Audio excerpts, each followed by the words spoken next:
나는 하나님을 예배하는 예배자입니다. 할렐루야. 추석 명절 잘 보내셨습니까? 저도 여러분들 덕분에 행복한 또 너무 즐거운 그런 명절을 잘 보냈습니다. 오늘 10월 첫 주인데요. 10월 한 달 동안 살리시는 하나님이라는 제목으로 함께 말씀을 나누려고 합니다. 오늘 첫 번째 시간으로 에베소서 말씀을 함께 보려고 합니다. 에베소서는 바울의 옥중 서신 중에 하나이죠. 6장밖에 안 되는 아주 짧은 서신입니다. 그런데 이 에베소서가 바울 신학의 진수라고 말하고 또 서신서의 여황이라는 그러한 이야기를 합니다. 다른 서신서에 비해서 더 깊은 또 특별한 내용들이 많이 있기 때문이죠. 당시 에베소라는 지역은요, 상당히 발전된 도시였습니다. 해상과 육로를 잇는 아주 중요한 그런 통로와 같은 그런 지역이었는데요. 당시 로마가 지배하던 많은 지역들이 있었는데 그 중에서도 특별히 안디옥 또 알렉산드리아 거대한 도시들입니다. 그리고 지중해 동쪽에 또 가장 큰 도시가 바로 이 에베소였다, 이렇게 이야기를 합니다.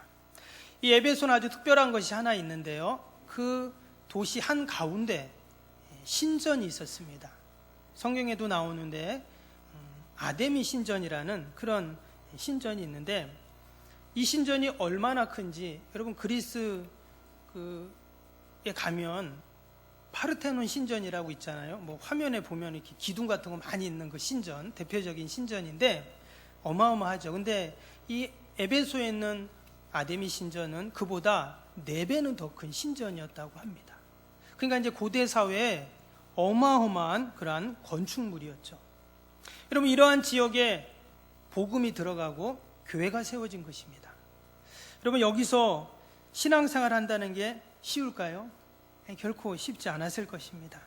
그럼에도 불구하고 바울은 이 에베소 교회 성도들에게 편지를 보내면서 뭐라고 말했냐면, 우리가 읽지는 안 했지만 1장에 보면 1장 1절에 그가 이렇게 인사하면서 시작이 됩니다.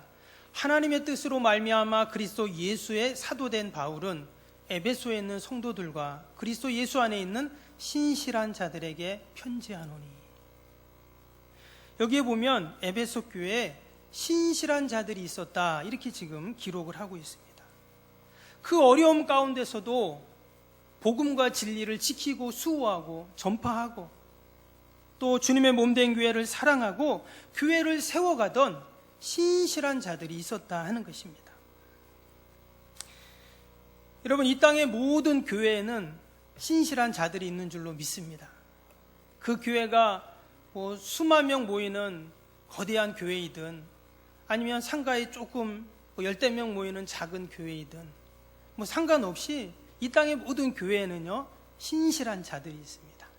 여러분 그러면 석병교회 신실한 자들은 누구일까요? 저와 여러분이 되어야 할 줄로 믿습니다. 어떻게 에베소 교회는 이처럼 신실한 믿음의 성도들이 가득할 수 있었는가?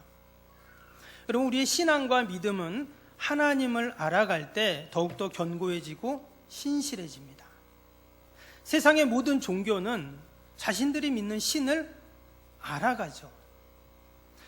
비교 종교학자들이 말하기를 마치 동물에게 그 하등 동물이 있고 고등 동물이 있는 것처럼 여러분 종교에도 하등 종교가 있고 고등 종교가 있다고 말을 합니다. 무슨 말이냐면 하등 종교라는 것은 좀 이렇게 현찮은 신 또는 뭐 좀 그런 거 있잖아요. 별 볼 일 없는 뭐 달걀 귀신 같은 거, 이런 거는 하등 귀신인 거예요. 신인 거예요. 그런데 고차원적인 고등신이 있다는 것입니다. 그런데 그 기준이 뭐냐면 하등신이나 저급하고 좀 모자란 신은요 자료가 없답니다. 자료가 빈약하대요. 그 신이 어떤 신이고 어떤 일을 하고 언제부터 사람들에게 신으로 추대받았는지 이러한 자료들이 별로 없다는 거예요. 반면에 점점 고등신으로 가면 갈수록 그 신에 대한 구체적인 자료 또 기록들이 남아있다는 것입니다. 소위 말해서 이런 경전이겠죠. 경전이나 교리집 또는 그런 율법책 같은 것들을 말합니다. 이것은 세상의 그 학문인 종교학에서 이야기하는 것이지만 어느 정도 일리가 있다라고 생각이 됩니다. 여러분, 그러한 측면에서 만왕의 왕이 되시고 만주의 주가 되시고 신들 중에 신이신 여호와 하나님은 어떤 하나님일까요? 하나님에 대한 모든 정보가 여러분이 성경에 기록되어 있는 줄로 믿습니다. 전지전능하시고 세상에 사람이 만든 우상과는 비교할 수 없는 그런 하나님, 온 세상을 만드신 창조주, 지금도 역사를 주관하고 계신 그 하나님, 이 모든 하나님에 대한 기록이 성경에 고스란히 다 담겨 있습니다. 그래서 우리가 날마다 이 증거들을 말씀을 통해서 알아가고 확인할 수가 있어요. 과연 오늘 에베소서 2장에는 하나님을 어떤 하나님이라고 소개하고 있는가? 먼저 우리 4절을 다시 한번 보시면 4절에 이렇게 시작이죠. 긍휼이 풍성하신 하나님이, 이렇게 지금 기록을 하고 있어요. 어떤 하나님이라고요?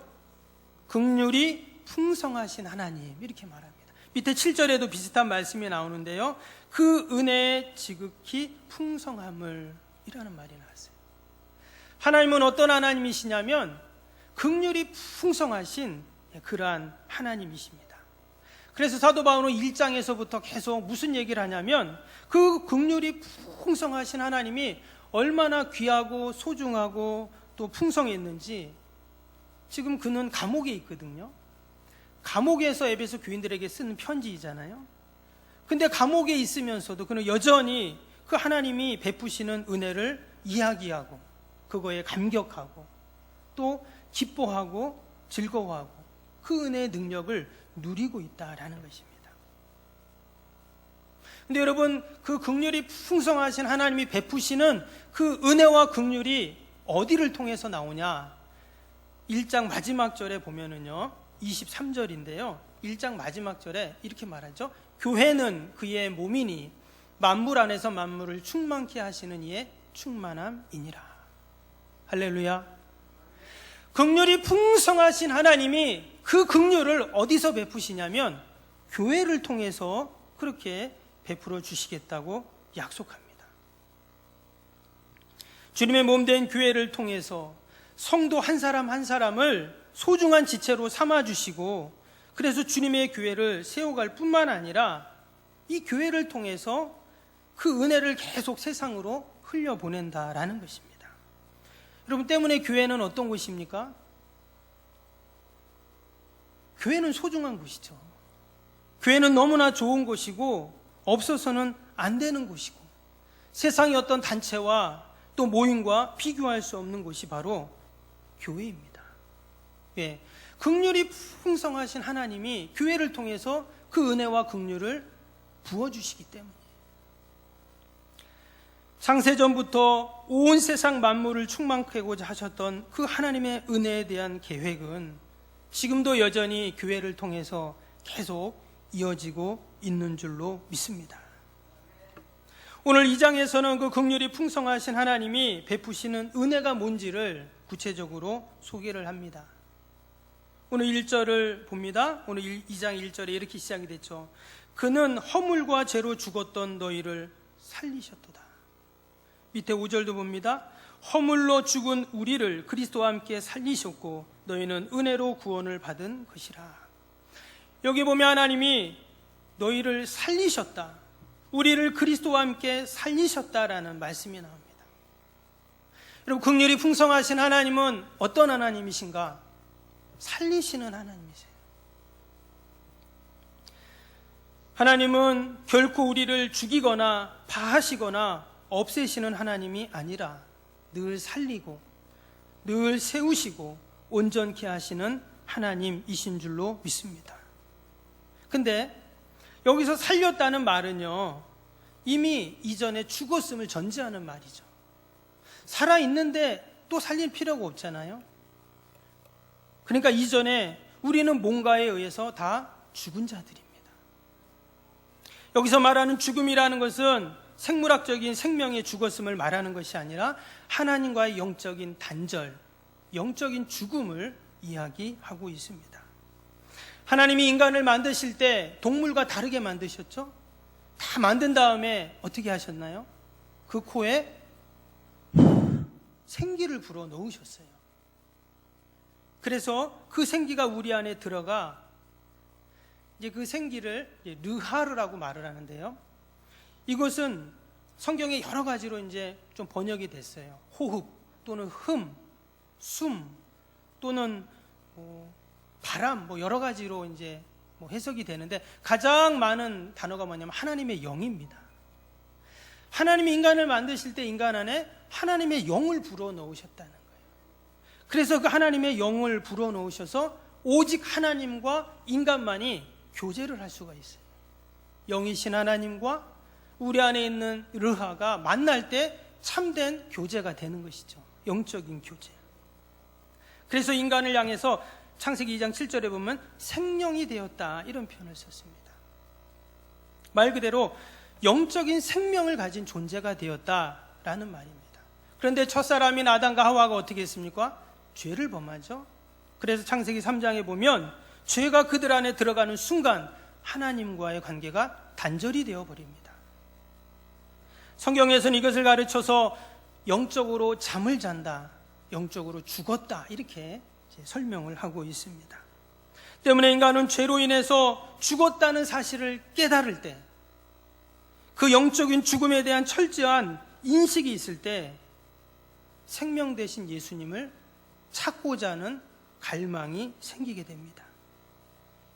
왜냐하면 앞에서 말씀드린 것처럼 하나님은 인간을 만드실 때 우리 안에 르하, 생명을, 그 영을 불어넣었기 때문입니다. 하나님을 만나 영적인 교제를 하고 싶은 갈급함이 우리 안에 계속 일어난다는 거예요. 그런데 무엇이 그걸 막습니까? 죄가 그것을 막는 거예요. 안 돼! 마치 그 르하를 철 창살 안에 가두어 놓은 거죠.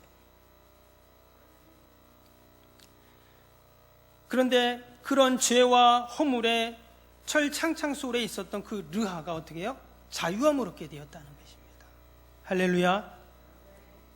긍휼이 풍성하신 하나님께서, 살리시는 하나님께서 우리에게 그러한 은혜를 베풀어 주신 것입니다.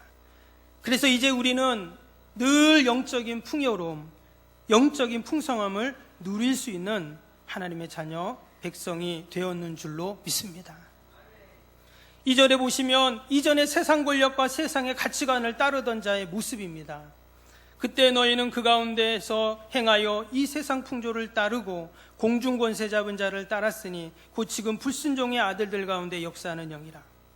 여기서 그때라는 말은 우리가 허물과 죄로 죽었을 때, 영적으로 죽었을 때, 영적인 잠을 잘 때를 말하는 겁니다. 예수님 만나기 이전, 우리가 구원받기 이전의 상태이죠. 여러분, 그때는 어때요? 세상의 풍속을 따라가는 것입니다. 세상의 가치관을 내 기준으로 삼아서 살아가는 거예요. 근데 결국 그 마지막은, 그 배후에는 누가 있습니까? 말씀해 보니까 공중권세 잡은 자가 있다 했어요. 그 공중권세 잡은 어둠의 영, 사단, 거짓의 영이 우리를 마치 이것이 진실인 양, 바른 길인 양 우리를 다 속여가지고 그렇게 우리를 살게 한다는 거예요.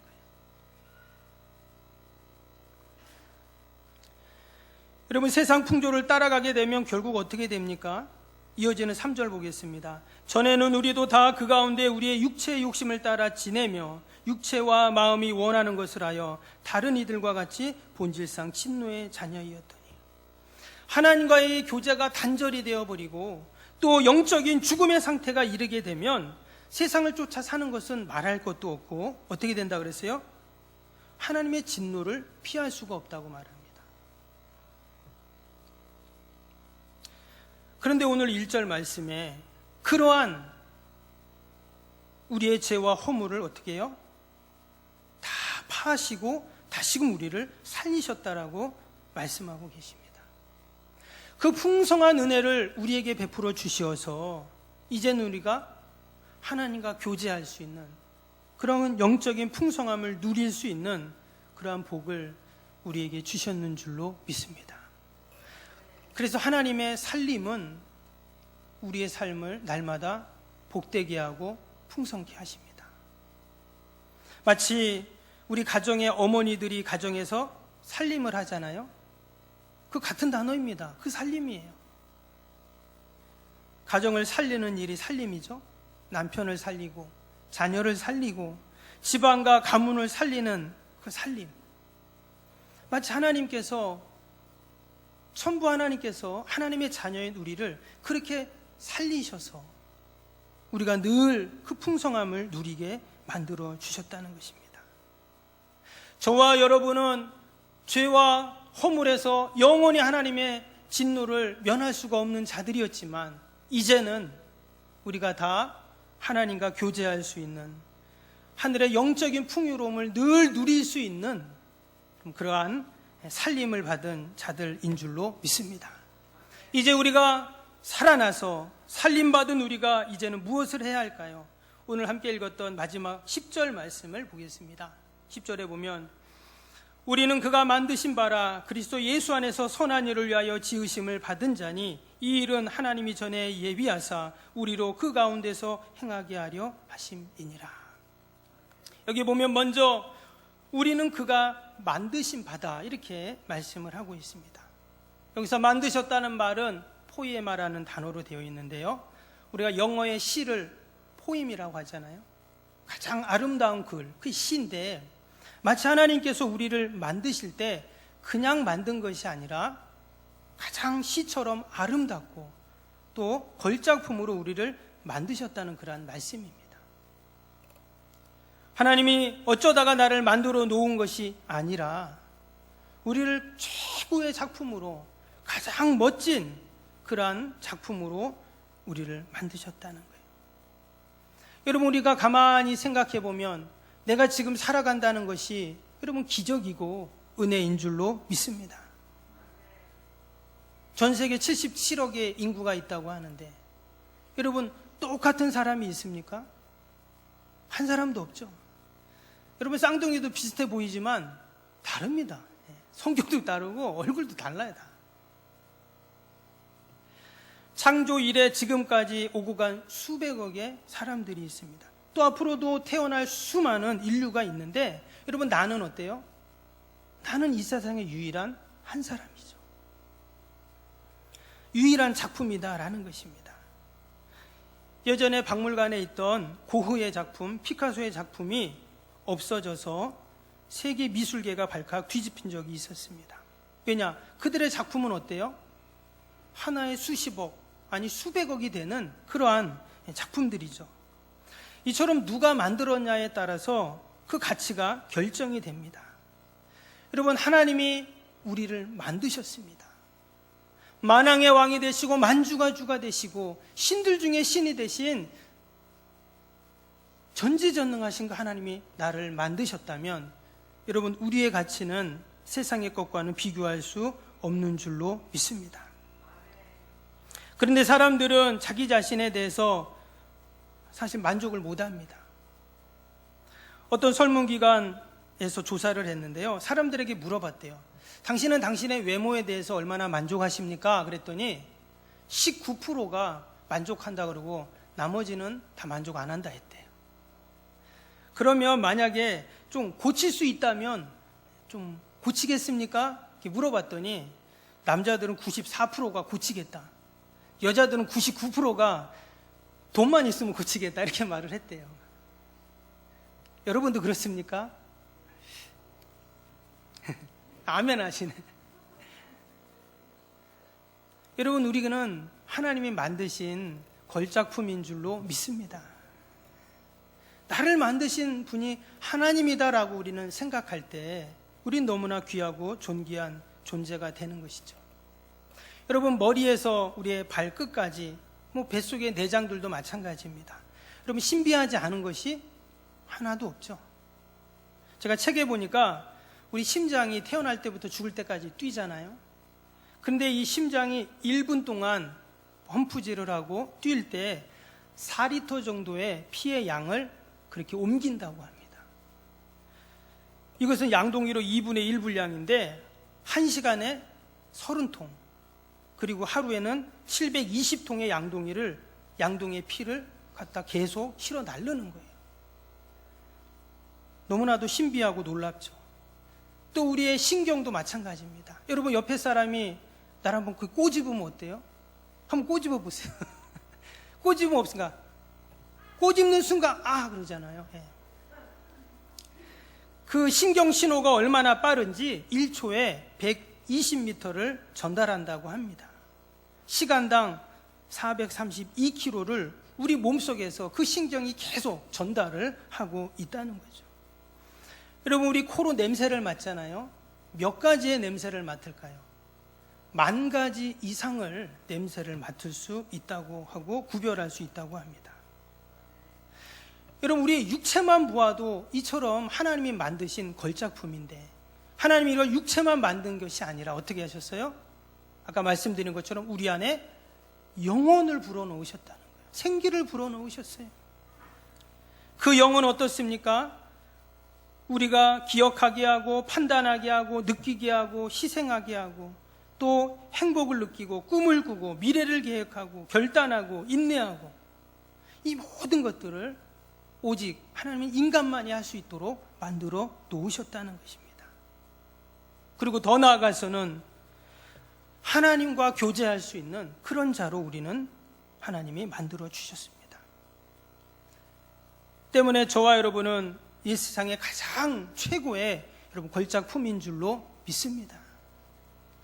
고린도후서 5장 17절 말씀처럼 그런 중 누구든지 그리스도 안에 있으면 새로운 피조물이라 이전 것은 지나갔으니 보라 새 것이 되었도다. 여러분, 이러한 어마어마한 걸작품을 하나님이 만들어 놓으셨는데 죄로 말미암아 우리의 모든 것들이 다 파괴가 되었던 것입니다. 하나님은 그 모습이 너무나도 안타깝고 긍휼히 불쌍히 여기셔서 예수 그리스도를 보내셔서 우리를 새로운 피조물로 여러분 다시금 재창조해 주셨는 줄로 믿습니다. 새로운 피조물이라는 것은 약간의 변화와 개선이 아닙니다. 하나님이 우리를 리모델링해 주신 것이 아니라 무에서 유를 창조하는 것처럼 우리를 새로운 존재로 다시금 살리셨다는 것입니다. 때문에 우리 성도들은 늘 자기의 정체성에 눈을 떠야 합니다. 이전에는 죄와 허물로 죽을 수밖에 없는 자들이었지만 그리스도와 함께 살림을 받은 자가 바로 저와 여러분입니다. 우리는 늘 그러한 소중한 존재임을 기억하고 거짓의 그 사단의 거짓된 그 체면에서 우리는 벗어나서 늘 주님의 은혜 가운데 그 풍성하게 베푸시는 그 하늘의 진리를 우리가 늘 간직하면서 이 땅에서 살아가야 할 줄로 믿습니다. 여러분, 징그러운 애벌레가 어느 정도 시간이 지나면 예쁜 나비가 됩니다. 근데 사람들이 그 나비를 보면서 그 징그럽던 애벌레가 날개를 달았네? 라고 말하는 사람은 없죠. 참 어여쁜 나비구나, 이렇게 이야기를 합니다. 가끔 그 나비가 그 애벌레 옆에 앉을 수도 있습니다. 그러나 이전의 애벌레로 돌아가진 않죠.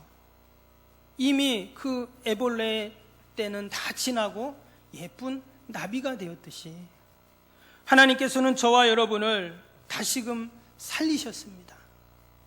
이미 죽었는데 다시금 우리를 이전에 하나님의 거룩한 걸작품의 모습으로 다시 살리셔서 하나님의 뜻을 이루어 가게 하시는 줄로 믿습니다. 오늘 10절 말씀 마지막으로 다시 봅니다.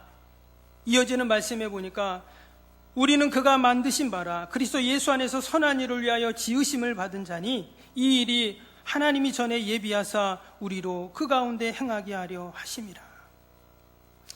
우리를 만드신 이유와 목적을 분명히 말씀하고 계십니다. 우리는 그가 만드신 바다. 그런데 우리를 만드신 그분은 그리스도 예수 안에서 선한 일을 위하여 우리를 지으시고 만드셨다는 거예요. 여러분, 그럼 그리스도 예수 안에서의 선한 일은 무엇일까요? 바로 살리는 일입니다. 하나님이 살리시는 하나님이신 것처럼 예수님이 이 땅에 오셔서 하신 일은 살리는 일이었죠. 예수님은 잠자는 영혼, 죽은 영혼들을 살리셨습니다. 다 깨어지고 허물어지고 사라져버린 것 같은 아무 흔적도 없어져 버린 우리의 꿈도 소망도 예수님이 다 살려주셨습니다. 예수님은 가는 곳마다 생명의 씨앗을 심고 예수님이 가는 곳마다 생명의 꽃이 피고 생명의 열매가 맺히게 됩니다. 서두 에베소에 대한 얘기를 잠깐 드렸는데, 여러분, 그 에베소와 같은 우상 숭배가 창궐했던 영적으로 죽음의 땅에도 복음이 심겨지니 교회가 세워지고 2000년이 지난 지금까지 우리가 기억하는 교회가 되었습니다. 예수님을 만나는 모든 사람들은 다 살아납니다. 회당장 야이로의 딸이 예수님을 만나 살아나고, 죽은 나사로가 예수님 때문에 살아나고, 나인성 과부의 아들이 다시금 살아나고, 여리고의 삭개오도 살아있지만 사실 그는 죽은 자와 같았죠. 사람들이 그를 향해 다 죄인이라고 이야기했습니다. 그런데 예수님을 만나 그는 아브라함의 자손이 되었습니다. 그래서 하나님께서 우리를 만드신 이유, 그리스도 안에서 선한 일을 위해서 우리를 지으신 그 목적은 무엇인가? 여기서 그리스도 안에서라는 단어는요, 그리스도와 함께라는 단어와 같은 단어입니다. 그리스도와 함께 선한 일을 위해서 우리를 지으셨다는 거예요.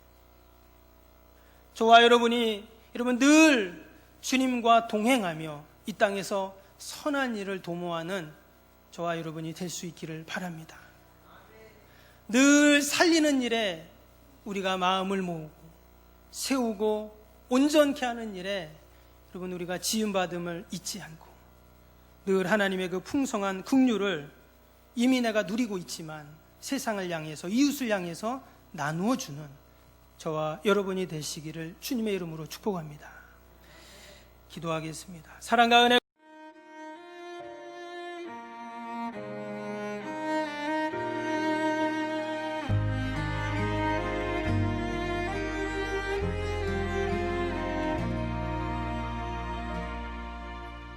나는 하나님을 예배하는 예배자